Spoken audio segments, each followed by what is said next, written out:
Assalamualaikum warahmatullahi wabarakatuh. Kami dari kelompok 3 akan mempresentasikan hasil dari kelompok kami, yaitu mengenai sistem akuntansi dan internal control. Sebelumnya saya akan memperkenalkan anggota dari kelompok 3, yaitu yang pertama adalah Nurlina, yang kedua Haslinda, yang ketiga Nur Reski Amali, dan yang terakhir saya sendiri, Nurul Fauzi Isham. Selanjutnya saya akan memberikan kepada pemateri untuk memaparkan. Baik, saya lanjut. Sebagai pemateri pertama, saya Nur Reski Amalia. Sistem dasar akuntansi. Pertama, analisis, yaitu identifikasi kebutuhan pihak yang memerlukan informasi keuangan bisnis dan menentukan bagaimana sistem harus menyediakan informasi tersebut. 2. Merancang bagaimana sistem dapat memenuhi kebutuhan pemakai. 3. Implementasi. Sistem dipakai untuk mencatat transaksi dan menyiapkan laporan keuangan dan feedback untuk memperbaiki sistem. Internal control adalah proses yang dijalankan oleh manajemen, komisaris, dan personalia lain dalam tujuan yang dikategorikan sebagai berikut. Yang pertama, menghasilkan pelaporan keuangan yang andal. 2. Mencapai efisiensi dan efektivitas usaha. Dan yang terakhir, mematuhi undang-undang dan peraturan yang berlaku. C. Elemen-elemen pengendalian internal. Yang pertama, lingkungan pengendalian. 2. Penilaian risiko. 3. Informasi dan komunikasi. 4. Aktivitas pengendalian, dan yang terakhir, monitoring. D. Control environment, yaitu seluruh sikap manajemen dan karyawan tentang pentingnya pengendalian. Faktor-faktor yang memengaruhinya yaitu yang pertama, nilai-nilai etika dan integritas. 2. Komitmen terhadap kompetisi. 3. Dewan komisaris dan komite audit. 4. Filosofi manajemen dan gaya operasional. 5. Struktur organisasi. 6. Pelimpahan wewenang dan tanggung jawab. Dan yang terakhir, kebijakan dan praktek sumber daya manusia. Sekian, terima kasih. Saya berikan ke pemateri selanjutnya. Assalamualaikum warahmatullahi wabarakatuh. Perkenalkan, nama saya Haslinda. Saya akan melanjutkan materinya. Risk assessment. Risk assessment adalah kemungkinan terjadinya sesuatu yang tidak diharapkan. Contohnya, 1. Perubahan keinginan konsumen. 2. Ancaman pesaing. 3. Perubahan peraturan.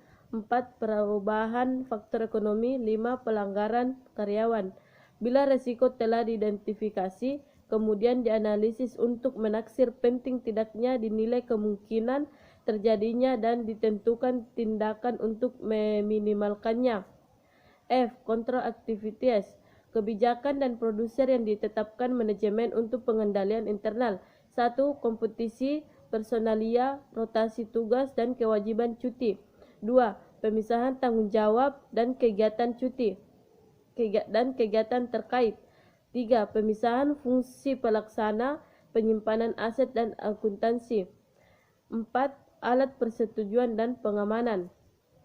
G. Monitoring. Menentukan tempat kelemahan dan memperbaiki efektivitas pengendalian. 1. Ongoing monitoring. Mengamati perilaku karyawan dan tanda peringatan dari sistem akuntansi. Misalnya, perilaku 1. Perubahan mendadak gaya hidup. 2. Hubungan erat dan pemasok. 3. Menolak cuti. 4. Sering pinjam uang dari orang lain. 5. Mabok atau memakan narkoba. Kedua, sistem akuntansi. Contohnya adalah 1. Dokumen hilang atau nomor dokumen tidak beraturan. 2. Kenaikan refund untuk pelanggan. 3. Selisih penerimaan kas harian dengan yang disetor ke bank. 4. Pembayaran dari pelanggan mendadak lambat. 5. Penundaan pencatatan transaksi. H. Informasi dan komunikasi. Informasi tentang pelaksanaan elemen-elemen pengendalian internal yang lain dijadikan pedoman manajemen untuk mencapai tujuan. Kedua, manajemen juga menggunakan informasi eksternal untuk menilai peristiwa dan kondisi yang mempengaruhi keputusan pelaporan eksternal. Sekian dari saya. Assalamualaikum warahmatullahi wabarakatuh. Baik, saya Nurlina sebagai pemateri ketiga akan melanjutkan pemaparan materi dari pemateri kedua. Bagian I, sistem akuntansi manual atau subsidiary ledger. Subsidiary ledger yang pertama, jumlah akun individu yang memiliki karakteristik sama. Yang kedua, ikhtisar dari subsidiary ledger disebut general receivable.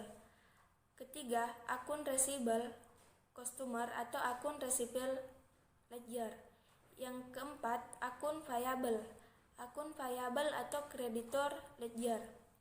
Yang kelima, jumlah saldo dalam akun-akun subsidiary ledger harus sama dengan akun kendalinya atau controlling akun. Bagian J, spesial jurnal 1. Agar lebih efisien, jurnal 2 kolom segala tujuan dapat diperluas menjadi jurnal multikolom. Setiap kolom digunakan hanya untuk mencatat transaksi yang mempengaruhi satu akun tertentu saja.